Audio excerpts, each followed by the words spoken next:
नमस्कार। ये जाने जाते हैं भ्रष्टाचार को उजागर करने के लिए। देश में हो रहे कई भ्रष्टाचार को उन्होंने उजागर किया है और इसको लेकर कई सारी पीआईएल भी उन्होंने सुप्रीम कोर्ट में की है। ये अपनी पार्टी अपने बलबूते पर चलाते हैं। एनकाउंटर में आज हमारे साथ है जनता पार्टी के नेता सुब्रमण्यम स्वामी। सुब्रमण्यम स्वामी जी, एनकाउंटर में आपका स्वागत है।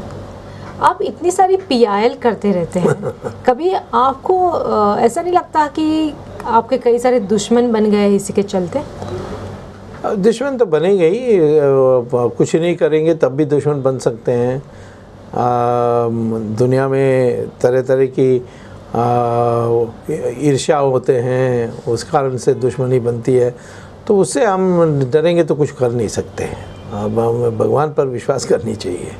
लेकिन आप जो भी केस हाथ में उठाते हैं, चाहे वो 2G का हो या कॉमनवेल्थ का हो या कोयला घोटाले का हो, उसमें काफ़ी सारे इन्वेस्टिगेशंस करके आप ये उठाते हैं, तो आपका कौन इन्फॉर्मेशन देता है आपको?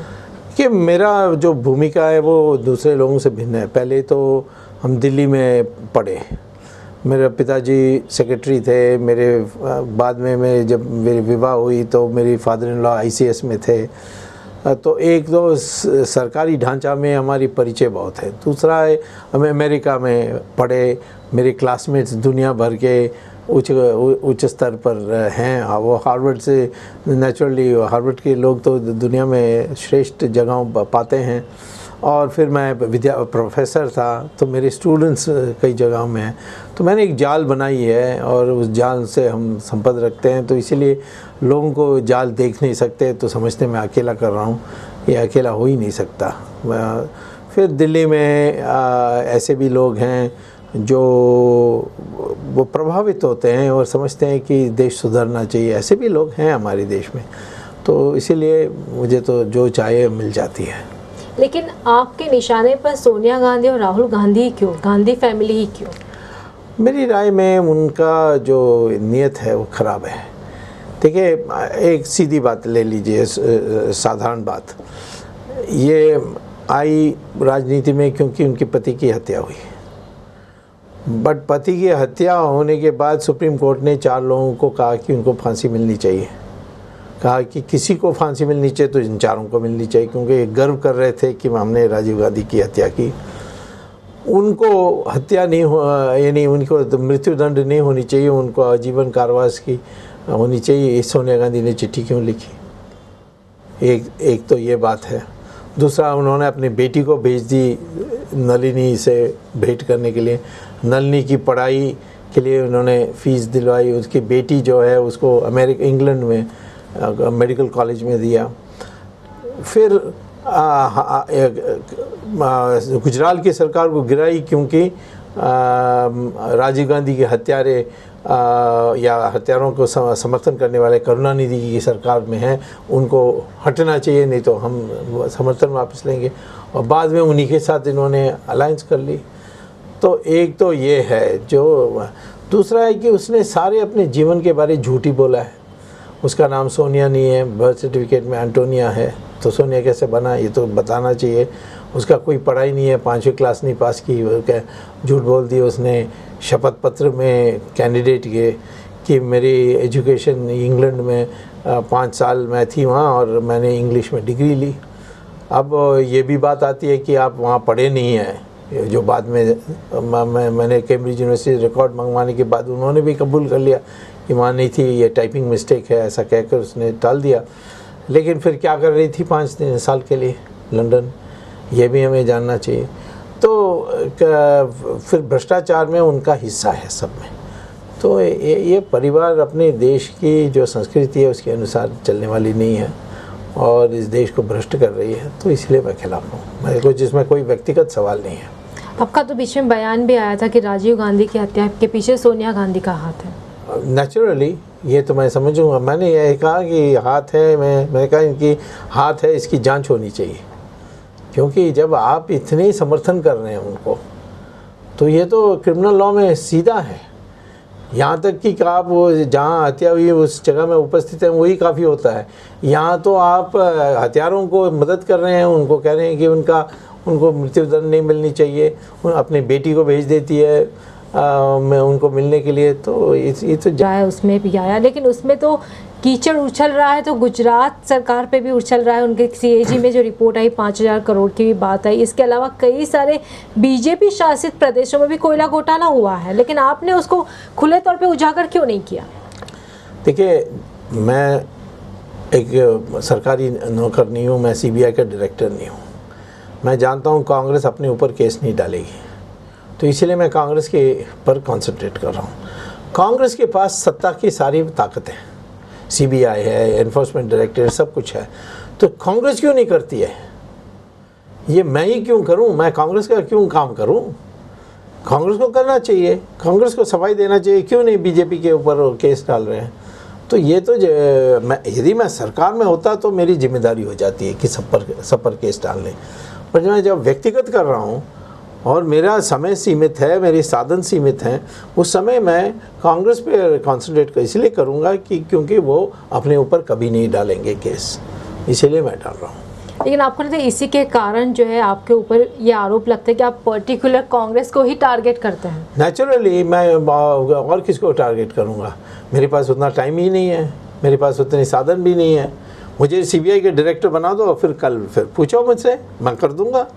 बट मैं सब अपनी मेहनत से, अपने खर्चे से, अपने क्षमता से मैं करूं तो एक सीमा होती है जो मुझे सबसे आवश्यक है, जिसको प्राथमिकता देनी चाहिए उसको दूंगा।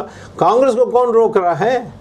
कांग्रेस के ऊपर आरोप लगानी चाहिए, क्यों नहीं आप केस डाल रहे? इसके माने कुछ है नहीं, ये सिर्फ ऐसे ही आप प्रचार करते हो। पर करना है तो आपके या कांग्रेस के MPs जैसे मैं केस डाल रहा हूँ वो भी डाल सकते हैं, वो नहीं करते। वो कैसे करेंगे? उन्हीं की पार्टी के खिलाफ? नहीं, मैं उनके पार्टी के ऊपर नहीं कह रहा हूँ, मैं तो BJP के ऊपर कह रहा हूँ। कौन रोक रहा है उनको BJP के ऊपर कोर्ट में? जैसे मैं जाकर करता हूँ वो जाकर नहीं कर, क्योंकि उनको भी पता है कि उनके हाथ भी तो काले हुए हैं कोयला घोटाले। तो यही तो प्रॉब्लम हो गई। तो ये खुद भ्रष्ट हैं, ये दूसरों के ऊपर उंगली उठा नहीं सकते, कोई कोर्ट में उनको ये नहीं देंगे। मेरा वह विश्वसनीयता इसी बात पर है कि मैं एक बात लूँगा तो फिर छोड़ूंगा नहीं, और ये कितना भी धमकी दें मेरा कोई ऊपर असर नहीं होगा, मेरा कोई पोल नहीं खोल सकते। लेकिन मेरा ये जो साधन की सीमा है उसके अंतर्गत मुझे काम करना होगा। कल मैं कोई पद में आ जाऊं तो फिर मैं तो फिर सब पूछ सकते हैं। मैंने तो जब एक ज़माने में किया था, वो था जब रामकृष्ण हेगड़े हमारी चीफ मिनिस्टर थे, मैं पार्टी का महामंत्री था, तब भी मैंने उनके ऊपर केस डाली। तो सब लोगों ने कहा ये क्या, तो अपने लोगों के ऊपर ही केस डाल रहे हो, ये तो अपने साइड पर ही गोल डाल रहे हो। इस तरीके से भी लोग कहते हैं, लोग दोनों तरफ बात करते हैं। मैं नहीं करूँगा तो कहते हैं क्यों नहीं करते हो, और मैं करूँगा तो कहते हैं कि अपने लोगों का ही कर रहा है ये अपना। मैं तो ये जिम्मेदारी का सवाल है, ये कांग्रेस की जिम्मेदारी है कि BJP पर केस डालें। लेकिन देश की आज की जो स्थिति है उसको देखकर आपको लगता है कि मध्यावर्ती चुनाव आ सकते हैं 2014 से पहले ही? आना चाहिए, क्योंकि ये सरकार कुछ कर नहीं सकती। ये सरकार के पास ना कुछ आइडियाज़ हैं और इतने भ्रष्टाचार में लिप्त हैं, वो अपने बचाव में ही लगे हैं। तो मुझे तो लगता है कि जैसे थर्ड फ्रंट पूरा बन जाएगा और मुलायम सिंह का नाम घोषित हो जाएगा तो वो विड्रॉ कर देंगे, उसके बाद ये सरकार टिक नहीं सकती।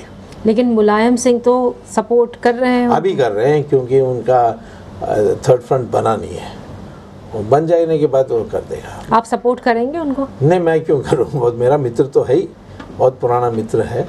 मैं तो NDA में हूँ, तो मैं कैसा कर सकता हूँ। लेकिन 2014 के पहले तो कुछ भी थर्ड फ्रंट बनता है तो कोई भी पार्टी सपोर्ट कर सकती है, आप भी सपोर्ट क्यों नहीं करते? मैं तो मेरा जो सैद्धांतिक रूप से BJP से निकटता ज़्यादा है, पुराना जनसंघी भी हूँ, तो इसलिए। कहीं यही तो कारण नहीं है कि आप BJP के खिलाफ केस नहीं उजागर करते? उनके नहीं, मैंने कह दिया है कि मेरे पास वो समय नहीं है। मुझे आप पद में बैठा दीजिए और फिर कहिए कि BJP पर केस डाल दूंगा, मैं डाल दूंगा। लेकिन आपको सिनारियो देखकर लगता है कि NDA आ सकती है सत्ता में? NDA तो आ सकती है यदि हम दो विषयों पर जोर देंगे। एक भ्रष्टाचार मिटाने के लिए और विश्वसनीयता पैदा करके, और दूसरा है कि मेरी राय में जो देश के सामने जो खतरे हैं उसके लिए हमारी देश में एक पुनरुत्थान लानी चाहिए और ख़ासतौर हिंदुओं के एकत्रित करने के लिए हम उनको प्रयास करनी चाहिए। जब यदि हिंदू इकट्ठे हो जाएंगे तो फिर ये मुस्लिम का तुष्टीकरण बंद हो जाएगा, वो राष्ट्र के हित में है। तो ये दोनों कहेंगे तो मुझे लगता है कि एनडीए को बहुमत मिल जाएगी। आप गुजरात में कैंपेन करने वाले हैं? नहीं, मैंने कैंपेन कर चुका हूँ। मैं पिछले 2 महीने से गुजरात में हर सैटरडे संडे गुजरात में, मैं पिछले संडे में राजकोट में था, उसके पहले सूरत में, उसके पहले वडोदरा में। तो मेरा तो कैंपेन जारी है। वहाँ के अखबारों में तो खूब छपता है, परंतु आपका ध्यान में कम आता है, परंतु आपका TV9 तो वहाँ दिखता है। लेकिन क्या आपको लगता है कि एनडीए की सरकार आती है तो क्या नरेंद्र मोदी को सभी पार्टी सपोर्ट करेगी पीएम के तौर पर? मैं तो ये नहीं कह सकता, क्योंकि एनडीए में कई काबिल लोग हैं, वो सब बन सकते हैं। तो अभी किसका नाम तय होगा ये मैं नहीं कह सकता। आप सपोर्ट करेंगे उनको? मैं तो जो भी एनडीए तय करेगी उसको सपोर्ट करूँगा। नरेंद्र मोदी तो मेरा मित्र हैं और वो काबिल व्यक्ति हैं, ये भी जानता हूँ, पर आखिर में एनडीए के सपोर्ट चाहिए ना। वो भी ऐसे ही हैं, वो एनडीए उनको नहीं सपोर्ट करेगी तो वो भी जो एनडीए तय करेगी उसी को सपोर्ट करेंगे। आप एक इकोनॉमिस्ट भी हैं, देश की सिचुएशंस को आप काफ़ी गहराई से जानते हैं, इकोनॉमिक सिचुएशंस को।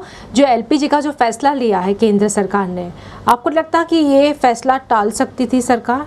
नहीं, अवश्य टालना चाहिए था, इसको तो लेना ही नहीं चाहिए था। ये तो हमारे इस सरकार की दिवालीपन का परिचय है।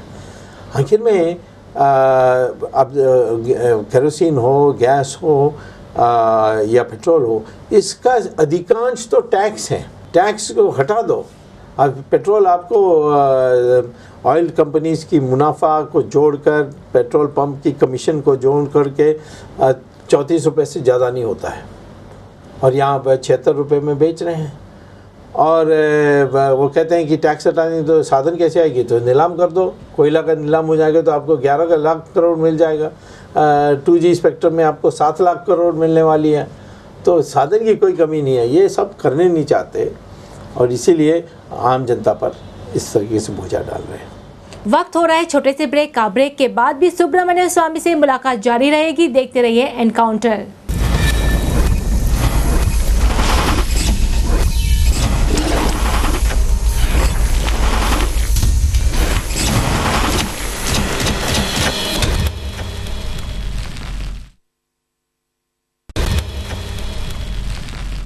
एनकाउंटर में एक बार आपका फिर से स्वागत है। 2G घोटाले में भी आपने PIL सुप्रीम कोर्ट में इसको लेकर फाइल की थी। आपको नहीं लगता कि केंद्र सरकार कहीं ना कहीं चिदम्बरम को पूरी तरीके से बचा रही, क्योंकि आप ही ने उजागर किया था कि चिदम्बरम का किस तरह का रोल रहा है? जी, वो तो कोर्ट ने भी माना है कि चिदम्बरम और राजा ने मिलकर के फैसला किया, लेकिन कोर्ट ने मुझसे कहा कि आप ये सिद्ध करो कि वो आपराधिक मंशा से किया। मेरा आर्ग्यूमेंट है कि प्रिवेंशन करप्शन एक्ट में आपराधिक मंशा की आवश्यकता नहीं है। अब मर्डर में ज़रूरत होती है, जैसे मैं गाड़ी चला रहा हूँ, कोई सामने आ जाए, उसको मैं मारता हूँ, मर जाता है, तो वो मर्डर नहीं कहा जाता है, क्योंकि मेरी मंशा नहीं थी उसको मारने के लिए। तो वैसे ही यहाँ करप्शन में ये मंशा की आवश्यकता नहीं है। आपने कोई ऐसा कार्य किया जिससे राष्ट्र का नुकसान हुआ, जो राष्ट्र हित में नहीं है, तो वो भ्रष्टाचार है। और इस पर विवाद है। सुप्रीम कोर्ट ने जो फैसला दिया उसको मैंने गलत समझा, क्योंकि मैंने जो तर्क दिया उस पर उन्होंने कुछ टिप्पणी नहीं की, जो मैं बोला ही नहीं उस पर उन्होंने टिप्पणी की। तो मैंने रिव्यू को मांगा है, रिव्यू आएगा। चिदम्बरम को तो नहीं छोड़ना है, क्योंकि वो सबसे भ्रष्ट मंत्री है। ईवीएम मशीन को लेकर भी आपने केस फाइल किया है सुप्रीम कोर्ट में? आधुनिक स्टेज में है, अंतिम फैसला हो सकती है। और मैं ये चाहता हूँ कि जैसे ATM में वो रिसीट देते हैं, वैसे मैं बटन दबाऊँगा तो मुझे रिसीट मिलनी चाहिए। और ये अनिवार्य भी है, क्योंकि इंफॉर्मेशन टेक्नोलॉजी एक्ट के अनुसार। तो मुझे लगता है कि कोर्ट में मुझे जीत होनी चाहिए, और ये आवश्यक है हमारे देश में। वैसे आपको आश्चर्य होगा, America, England, Germany, Ireland, Netherlands, Japan, ये कोई देश इलेक्ट्रॉनिक मशीन का उपयोग नहीं करते, वो सब बैलेट पेपर में चलते हैं। हमारे देश में क्यों नहीं बैलेट पेपर में होना चाहिए? इसमें तो थोक में बेईमानी हो सकती है। पहले तो जब बैलेट पेपर में फुटकर में होती थी, एक पोलिंग बूथ में हो गया ऐसा, और दिखता था। यहाँ तो दिखता भी नहीं है और थोक में हो जाता है। 2014 में ऐसा कहा जाता है कि कांग्रेस अपनी तरफ से राहुल गांधी का नाम अनाउंस करे, आपको लगता है उनके लिए मुमकिन होगा पीएम बनना? क्योंकि आप ही का बयान आया था कि वो नहीं बन सकते। नहीं, वो नहीं बन सकते, कानूनी तौर पर नहीं बन सकते, क्योंकि वो सिटीजन, जब ये पैदा हुए थे माँ इटालियन सिटीज़न थी, और इटालियन सिटीजन, इटली के लॉ में, कानून में जो कोई इटालियन माँ है तो उसका बेटा ऑटोमेटिकली सिटीज़न बन जाता है। सोनिया गांधी ने इटालियन एम्बेसी को चिट्ठी लिखा था कि मेरा बेटा पैदा हुआ, उसका नाम है RAUL, राउल विंची, VINCI, इसी नाम पर उसके पासपोर्ट भी बनी है, और इसी नाम पर कैम्ब्रिज यूनिवर्सिटी में उसने जब थोड़ी दिन के लिए प्रवेश किया तो उसने इसी नाम पर उसने एडमिशन भी ली थी। तो वो बन नहीं सकता, इसीलिए माँ भी नहीं बन सकती थी इसी कारण से, तो उसका भी रोका गया, इसको भी रोका जाएगा। बट तो ये आपने किसी बात पर उनकी टिप्पणी करते देखा? आज इतने बड़े घोटाले हुए हैं, कुछ कहना चाहिए, कुछ नहीं कहते हैं, लंदन में बैठे हैं, आज ये आए वो मीटिंग अटेंड करने के लिए, और वह पार्टी में उनका पद रह सकता है, बट देश के बागडोर संभालने के लिए उनको नहीं देना चाहिए। लेकिन अगर प्रधानमंत्री बनने वो जाएंगे तो क्या आप रोकेंगे? जैसे सोनिया गांधी के बारे में आपने चिट्ठी लिखी थी कलाम, मैं इसके भी मैं करूँगा, जरूर कोर्ट में जाऊँगा तो कोई वो सवाल नहीं है। लेकिन आपने तो जब राष्ट्रपति उस वक्त अब्दुल कलाम थे तब आपने कहा था उनको कि ये इटालियन है इसलिए नहीं बन सकती, लेकिन उसके बाद उन्होंने किताब में कुछ अलग ही लिखा कलाम ने। अभी हाँ, कुछ मजबूरी के कारण लिखा होगा, तो वो वास्तविकता नहीं है। वास्तविकता प्रत्यक्ष लोग उपस्थित थे। सोनिया, मैं सब कहता हूँ कि कलाम को भी मत सुनो, मुझे भी मत सुनो। मैं एक ही बात कहता हूँ कि 5 बजे मई 17 तारीख को चिट्ठी लिखी थी अब्दुल कलाम ने कि आपको 5 बजे आकर के दावा करना है, और उसने सारे MPs को बुला ली 5 बजे के पहले, साथ चलेंगे, और उन्होंने 340 चिट्ठियाँ भी दे दी, जिसमें सबने लिखा है कि मैं फलाना निर्वाचन क्षेत्र से विजय प्राप्त करके आया हूँ और मैं सोनिया गांधी का नाम प्रस्तावित करता हूँ। सोनिया गांधी ने भी एक चिट्ठी लिख दी, मैं रायबरेली से जीत कर आई हूँ, मैं सोनिया गांधी का नाम प्रस्तावित करता हूँ। तो सब तैयारी थी, माँ बेटा सब, मैं माँ बहनों सबको बुला लिया था उसने। तब 3:30 बजे कलाम ने चिट्ठी नहीं लिखी, जिसको मनमोहन सिंह ने सार्वजनिक आखिरी 3 वाक्यों को पढ़ा, पूरा चिट्ठी नहीं पढ़ा। वो चिट्ठी को बाहर प्रकाशित कर दे, आप जाके अपना, पता नहीं आप उस समय आपकी टीवी थी नहीं थी, तो आप जाकर देखिए 17 मई की आप रील्स देखिए, उसमें दिखेगा मनमोहन सिंह एक चिट्ठी पढ़ रहे हैं। वो चिट्ठी कहाँ है, उसको क्यों नहीं बाहर निकालते? तो किस मजबूरी से इन्होंने ऐसी किताब में लिखी मैं नहीं जानता, परंतु वो उन्होंने सही नहीं बोला है। कलाम से बात हुई बाद में इस बारे में? नहीं, बात नहीं हुई। इसके पुस्तक पढ़ने के बाद तो हमें लगा कि पॉइंटलेस है बात करने के लिए। प्रधानमंत्री तो आपके अच्छे मित्र रहे। हाँ, मैं जो अच्छे मित्र बहुत मानता हूँ उसको। क्या कहेंगे आप? लोग कह रहे हैं कि एक इकोनॉमिस्ट के तौर पे जिस तरीके से देश को प्रगति करनी चाहिए थी वो नहीं हो रही है। नहीं हो। कभी आपने अपने मित्र को नहीं कहा इस बारे? मैंने कहा, मुझे पता है उसकी मजबूरी क्या है, वो सोनिया गांधी उसको काम नहीं करने देती है। यही तो प्रॉब्लम है। ये कहाँ, इसके पास हिम्मत नहीं है, ये विद्रोह नहीं कर सकता, ये जीवन में कभी विद्रोह नहीं किया, ये ऐसा ही है।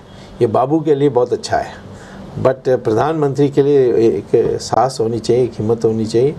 वो सोनिया गांधी के विपरीत नहीं बोलेगा, करेगा नहीं, और जब भी कुछ फैसला करता है तो सोनिया गांधी उसको उल्टा कर देती है। जैसे स्पेक्ट्रम को नीलाम करने के लिए उसने राजा को लिखा, सोनिया गांधी ने राजा को कहा नहीं करने की ज़रूरत है। कोयले में भी ऐसे ही किया, तो क्या करेंगे, दयनीय स्थिति है उनकी, इतना ही कह सकता हूँ। लेकिन जिस तरीके से इकोनॉमिक्स मैगज़ीन हो या टाइम मैगज़ीन हो, जिस तरीके की बातें छपी जा रही है प्रधानमंत्री के बारे में, इसके कारण तो देश की छवि खराब हो रही है। हाँ बिल्कुल, उसकी ज़्यादा तो प्रधानमंत्री की छवि खराब हो रही है। और विदेशों में कुछ भी छपे वो मैं तो परवाह नहीं करता, क्योंकि मैं कई साल विदेशों में रहा।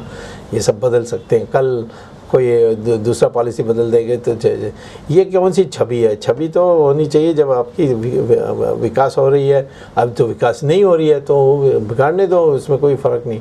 अपनी आर्थिक स्थिति को सुधार देंगे तो यही लोग दोबारा बदल जाएंगे। लेकिन आप अपनी पार्टी को ज़्यादा एक्सपांड क्यों नहीं कर पाए? देखिए, पार्टी को एक्सपेंड करने के लिए मुझे पैसा चाहिए। आज हमारे देश में लोग दान बहुत कम देते हैं। वो ज़माना चले गया जब महात्मा गांधी हाथ बटाते थे तो लोग पैसा डालते थे। आज लोग कहते हैं कि मेरा फाइल पड़ा हुआ है, उसको दे दो, उसका मैं एक कमीशन दे दूंगा। इस तरीके की बात चलती है, उसमें भ्रष्टाचार पैदा होता है।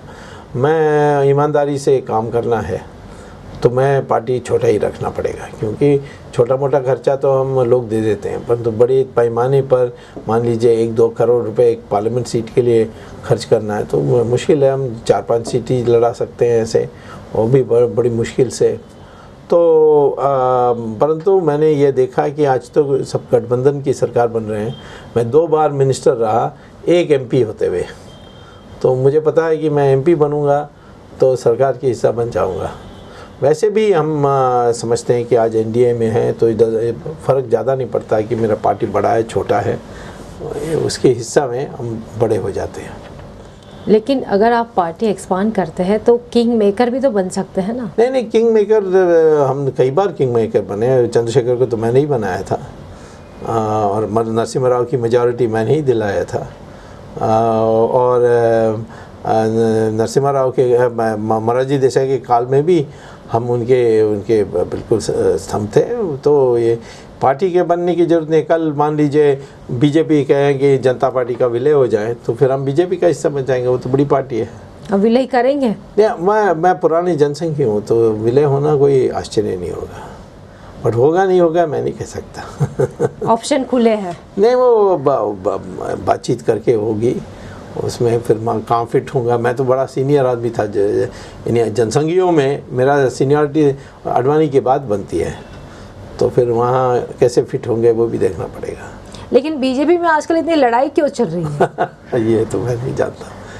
PM पद के दावेदार के तौर पे जहाँ एक तरफ नरेंद्र मोदी का नाम आता है, उनका दूसरा कोई सुषमा स्वराज का नाम लेता है, तीसरा अडवाणी का नाम लेता है। और चलने दीजिए, उसमें उससे ज़्यादा कोई बाद में ठीक हो जाएगा। जब आपकी पार्टी का विलय होगा तब? नहीं, हमारे पार्टी विलय होगा तो हम तो बल देंगे ही, बट मैं समझता हूँ कि हमारे देश में ये जो क्रेज़ है कि एक नाम दो, वो नहीं होना चाहिए। वो 4-5 नाम चलने दीजिए और इलेक्शन के बाद किसी को चुनेंगे। लेकिन आपको लगता है इतना आसान होगा NDA के लिए ये चुनाव?